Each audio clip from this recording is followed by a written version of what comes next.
ஜெய் பவானி. மங்களகரமான செய்தி. நமது இளவரசி பத்மினி தேவிக்கு நாளை 18வது பிறந்த தின விழா அரண்மனையில் பிரம்மாண்டமான முறையில் கொண்டாடப்படும். அது சமயம் போட்டி விளையாட்டுகள் நடைபெறும். இதில் யார் வேண்டுமானாலும் கலந்து கொள்ளலாம். போட்டியில் வெற்றி பெற்ற வீரருக்கு இளவரசியார் வீரவாளை பரிசாக வழங்குவார்கள். எல்லா தேசத்து அரசர்களும் விஜயம் செய்கிறார்கள். நாட்டு மக்களாகிய நீங்களும் ஒருங்கே திரண்டு வந்து விழாவினை சிறப்பிக்குமாறு கேட்டுக்கொள்ளப்படுகிறது. இது உதயப்பூர் மகாராணாவின் வேண்டுகோள்.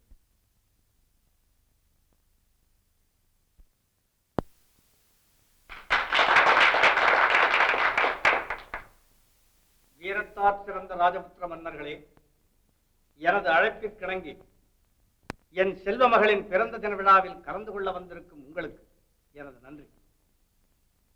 டில்லி சக்கரவர்த்தி அலாவுதீன் கில்ஜி அவர்கள் நமது அழைப்பிற்கு மகிழ்ந்து தான் வர முடியாத நிலையில் தனது பிரதிநிதியாக அம்மாபெரும் நாட்டின் தளபதி மாலிக் காபூர் அவர்களை அனுப்பி நம்மை கௌரவித்திருக்கிறார். சிறந்த வீரரும் பாதுஷாவின் வலது கையாக விளங்குபவருமான நமது மதிப்பிற்குரிய மாலிக் காபூர் அவர்களை என் சார்பிலும் உங்களது சார்பிலும் வருக வருக என்று இதயபூர்வமாக வரவேற்கிறேன்.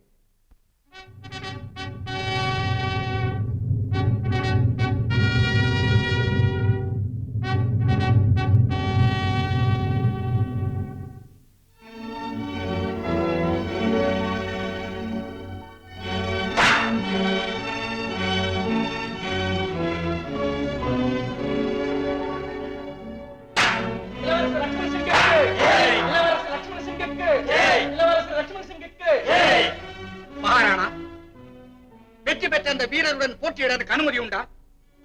அப்படியா? என்னமோ ஒரு ஆசை. ஏதாவது ஆட்சேபனை இருந்தா வேண்டாம். எனக்கு என்ன ஆட்சேபனை இருக்கிறது? உங்கள் விருப்பப்படியே போட்டியிடலாம். நன்றி மகாராணா. இப்போது டெல்லி சாம்ராஜ்ய தளபதி மாலிக் காபூர் வெற்றி பெற்ற இளவரசர் லக்ஷ்மண சிங்குடன் போட்டியிடுவார்.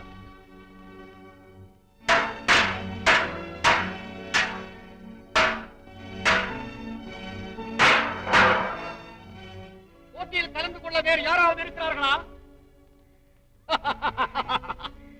யாருமே இல்லையா?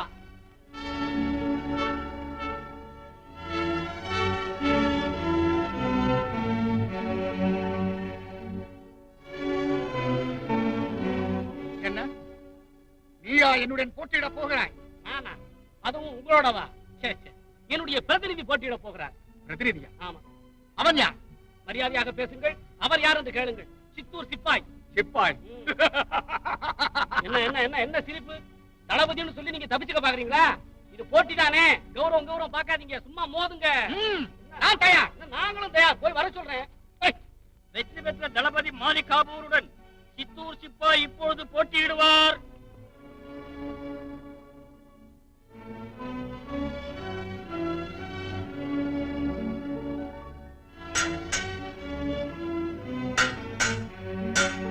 சித்தூர் சிப்பாய்க்கு, சித்தூர் சிப்பாய்க்கு, சித்தூர் சிப்பாய்க்கு.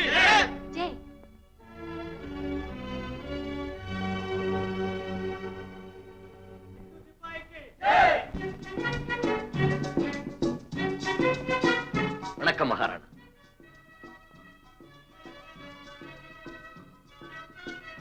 சபாஷ் சிப்பாய், சபாஷ். பெரிய பெரிய போர்களை நடத்தி வெற்றி பெற்றுள்ள தளபதி மாலிக் காபூரையே போட்டியில் ஜெயித்து விட்டாய். உன் வீரமும் புகழும் மென்மேலும் ஓங்கட்டும். நீ இந்த பரிசுக்கு எல்லா வகையிலும் ஏற்றவன். உனக்கு என் மகள் இப்பொழுது பரிசு வழங்குவாள். பெற்றுக்கொள். நன்றி மகாராணா.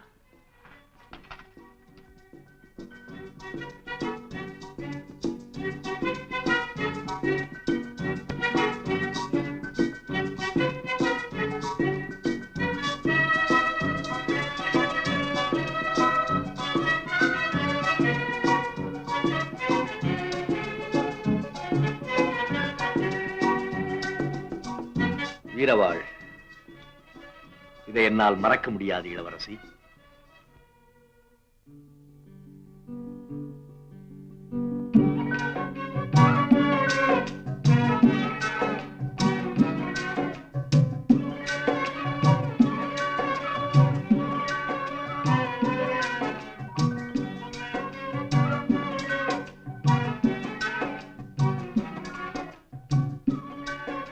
இளவரசி, இளவரசி, பால்,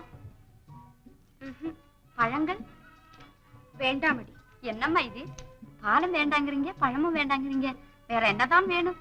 தனிமைதான் வேண்டும். ஓ ரஞ்சிதா,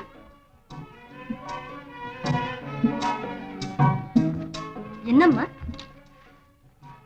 இன்று போட்டியில் வெற்றி பெற்றானே சித்தூர் நாட்டு சிப்பாய், அவனை பற்றி நீ என்னடி நினைக்கிறாய்? ஏதோ வீரமா சண்டை போட்டு ஜெயிச்சான், அதோட பார்க்கவும் அழகா இருந்தான். போடி வயடி, இதையா நான் கேட்டேன்? அப்போ நீங்க என்னம்மா நினைக்கிறீங்க? அவன் பொல்லாதவனடி, குறும்புக்காரனும் கூட.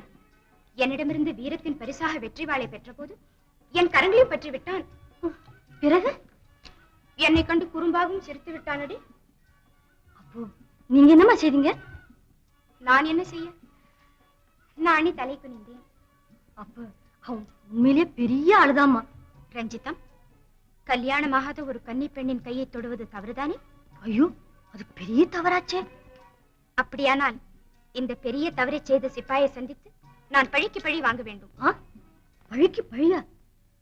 அப்படின்னா நீங்க மறுபடியும் அவனை சந்திச்சு அவனை பார்த்து சிரிச்சு அவன் கையை பிடிச்சு போடி பொல்லாதவளை. புரிஞ்சு போச்சுமா, புரிஞ்சு போச்சு.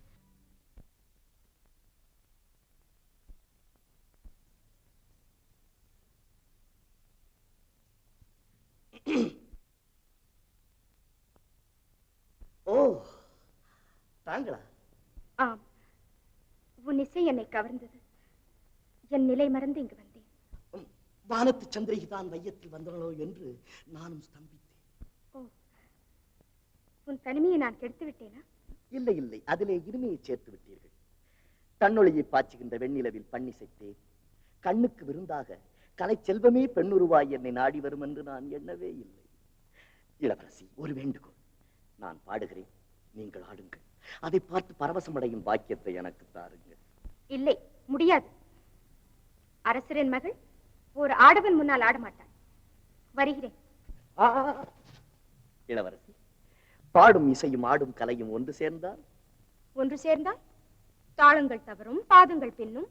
ஆகவே அவைகள் ஒன்று சேராது, சேர முடியாது. வழிவிடு சிப்பாய்.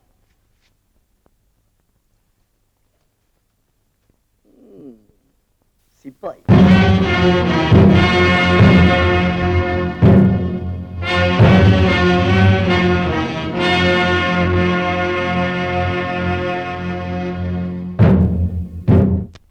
முற்றுகை துவக்கி 7 நாட்கள் ஆகின்றன. இன்னும் கோட்டையை தகர்க்கவில்லை. ஆச்சரியம், பெருத்த அவமானம். மன்னிக்க வேண்டும். நமது படைகள் எவ்வளவோ வீரத்தோடு தான் போர் செய்கிறார்கள். ஆனால் சமாதானம் வேண்டாம். சாதிக்க வேண்டியதை சொல். எதிரிகள் கோட்டை மீது இருந்த கற்களையும் நெருப்பு பந்தங்களையும் வீசி நமக்கு அதிக சேதத்தை உண்டாக்கி விட்டார்கள் ஜெகாம்பரா. அதற்காக முற்றுகை நிறுத்திவிட்டு நாட்டுக்கு புறப்பட வேண்டும் என்கிறாயா? ஜெகாம்பரா, பீம்சிங்கிடம் சமாதானமாக போய்விட்டார்.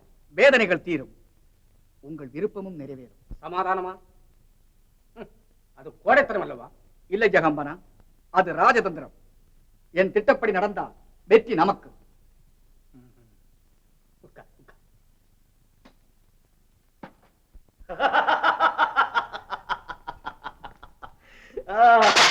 அம்மா, ஒரு வேடிக்கையான சம்பவம் தெரியுமா தங்களுக்கு? என்ன அது? அலாவுதீன் நம்மிடம் போருக்குத்தானே வந்தான்.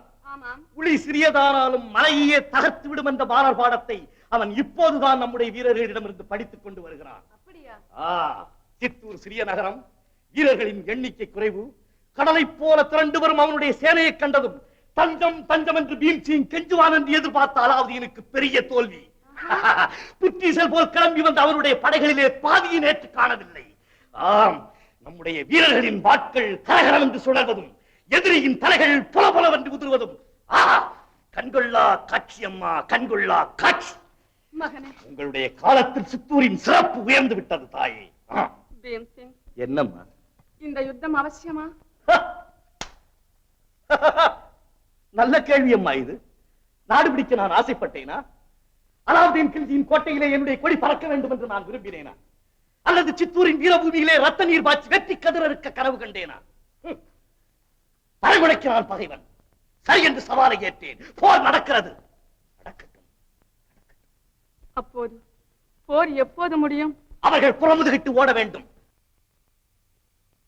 இதுவரை என் மகள் இவ்வளவு நேரம் ஆடியதே இல்லை. அப்போது வெற்றி யாருக்கு? இளவரசிக்குத்தான். இளவரசி உண்மையிலேயே இணையற்ற ஆடரசிதான். அவர்கள் இப்படியே ஆடிக்கொண்டே போனால் என்னால் பாட முடியாது மகாராஜா. ஆகையால் நிச்சயமாக வெற்றி இளவரசிக்குத்தான். சிப்பாய், நீ வீரன் மட்டுமல்ல, இன்னிசை புலவனாகவும் இருக்கிறாய். என்ன பரிசு வேண்டுமானாலும் கேள், தருகிறேன். கேட்டு பழக்கமில்லை என்றாலும் தாங்கள் கொடுப்பதாக வாக்களித்து விட்டீர்கள். ஆகையால் நான் கேட்காமல் இருப்பதும் நியாயமில்லை. ஆனால் நான் கேட்பது கிடைக்க வேண்டுமே மகாராஜா. உதயபூர் மன்னன் சொன்னது சொன்னதுதான். எது வேண்டுமானாலும் கேள். மதிப்பரிய மாணிக்கங்கள் வேண்டுமா? அது மண்ணில் புதைந்து கிடப்பவை, எனக்கு அதற்கு. ஏதாவது ஊர் வேண்டுமா? உள்ளதே போதும் என்ற எண்ணம் கொண்டவன் நான் மகாராஜா. சிற்றரசு பதவி? அது அடிமை வாழ்வு, எனக்கு தேவையில்லை. குறைவற்ற செல்வத்தை கொடுக்கட்டுமா? நோயற்ற வாழ்வு வாழ்கிறேன் பிரபு. பிறகு என்னதான் வேண்டும்? சீக்கிரம் சொல். எனக்கு எனக்கு நிலா வேண்டும். உங்களால் கொடுக்க முடியுமா? நிலாவையா? எட்டாத வட்ட நிலாவை கேட்க நான் என்ன முட்டாளா? மகாராஜா, அழகு ததும் உதயபூர் வானிலே பவனி வருகிறது ஒரு நிலா. அது வெள்ளி நிலா. அதே சமயம் உதயபூர் அரண்மனையிலே பவனி வருகிறது ஒரு நிலா. அது தங்க நிலா. அந்த நிலாவை எனக்கு கொடுத்து விடுங்கள் மகாராஜா. என்ன, தங்க நிலாவா? ஆம், தங்க நிலா. இளவரசி பத்மினிதான் உதயபூர் மாளிகையில் ஒளி வீசும் மங்காத தங்க நிலா. அவளைத்தான் பரிசாக கேட்கிறேன். என்ன என்ன சொன்னாய்? அக்கிரமம், கிறுக்கன், என்ன வாய் துடுக்கு? ஏன் ஏன் நான் கேட்டது தவறா? தடாகத்திற்கு அழகு தாமரை, மாணிக்க மகுடத்திற்கு அழகு அதன் நடுவே இருக்கும் மரகதக்கல். கலைஞன் நான். ஒரு கலைமயிலை விரும்பியதில் தவறில்லையே.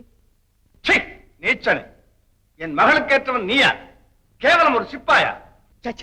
உதயபூர் மன்னர் ஒரு முறை சொன்னதுதான். உங்கள் வாக்கு தவறக்கூடாது.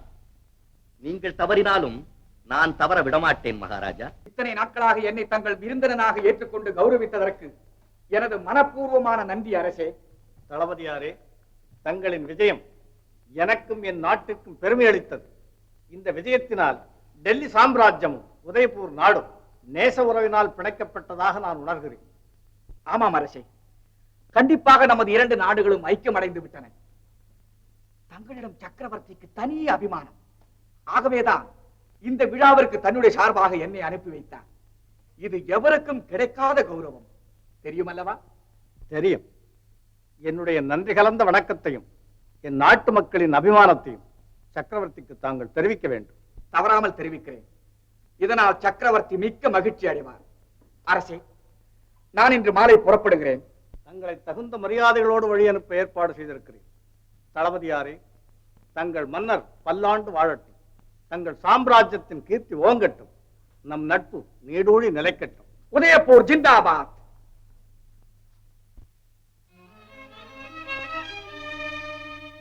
சிப்பாய், எதற்காக கதவை தாளிடுகிறாய்? ஒன்றுமில்லை. யாராவது என்னை பார்த்தால் கைது செய்து விடுவார்கள். ஆகையால் நான் தாளிட்டேன். தயவு செய்து நீ இங்கிருந்து போய்விடு. போய்விடுவதா?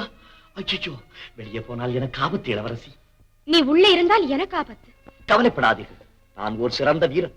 எந்தவித ஆபத்தும் உங்களுக்கு வராமல் நான் பாதுகாப்பேன். சிப்பாய், உன் மனதில் நீ என்ன நினைத்துக் கொண்டிருக்கிறாய்? எவ்வளவோ எவ்வளவோ நினைத்துக் கொண்டிருக்கிறேன் இளவரசி. அத்தனையும் சொல்வதென்றால் உங்கள் ஆயுள் முழுவதும் என் அருகிலேயே இருக்க வேண்டி வரும். சிப்பாய்! இளவரசி, இப்படி கோபித்துக் கொள்கிறீர்களே, ஏன் என்னை கோவிலில் இருந்து அழைத்து வந்தீர்கள்? ஐயோ, நான் அழைத்து வந்தேன். நீயாகத்தானே பல்லக்கில் ஏறிக்கொண்டாய். உடனே என்னை பிடித்து உங்கள் சிப்பாய்களிடம் ஒப்படைத்திருக்கலாமே. நீங்கள் ஏன் அதை செய்யவில்லை? ஐயோ பாவம் என்று உன்னிடம் இரக்கம் காட்டினேன். அந்த இரக்கத்தை இன்னும் 2 நாட்கள் காட்டுங்கள் இளவரசி. அதற்குள் நான் 2 நாட்களா? அரசகுமாரியின் அந்தப்புரத்தில் ஒரு ஆடவன் 2 நாட்கள் தங்குவதா? பரவாயில்லை. நீங்கள் திடமாக மன உறுதியோடு இருங்கள். படுப்பதற்கு எனக்கு பஞ்சனை தேவையில்லை. உணவு, பால், பழம் இன்னும் ஏதாவது இருந்தால் போதும். நீங்கள் இந்த அறையில் இருந்தால் நான் அந்த அறையில் இருக்கிறேன். நீங்கள் அந்த அறைக்கு வந்தால் நான் இந்த அறைக்கு வந்து விடுகிறேன். பிறகு நீங்கள் இங்கு வந்தால் அது என் படுக்கை அறை. அங்கே போக உனக்கு உரிமை இல்லை. ஐயோ, யாரோ வந்து விட்டார்கள். பயப்படாதீர்கள், போய் பாருங்கள். நான் மறைந்து கொள்கிறேன். அம்மா, தங்களை காண மகாராஜா வருகிறார். அப்பாவா? சரி, நீ போ.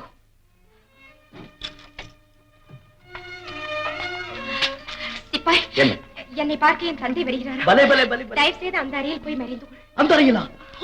ஐயோ, அது உங்கள் படுக்கை அறை. பரவாயில்லை இல்லை சிப்பாய். இல்லை, அதில் நுழைய கூட எனக்கு உரிமை இல்லை. அதுதான் நான் சொல்கிறேனே. போ சிப்பாய். நீங்களே சொல்லும் போது நான் மறுப்பேனா?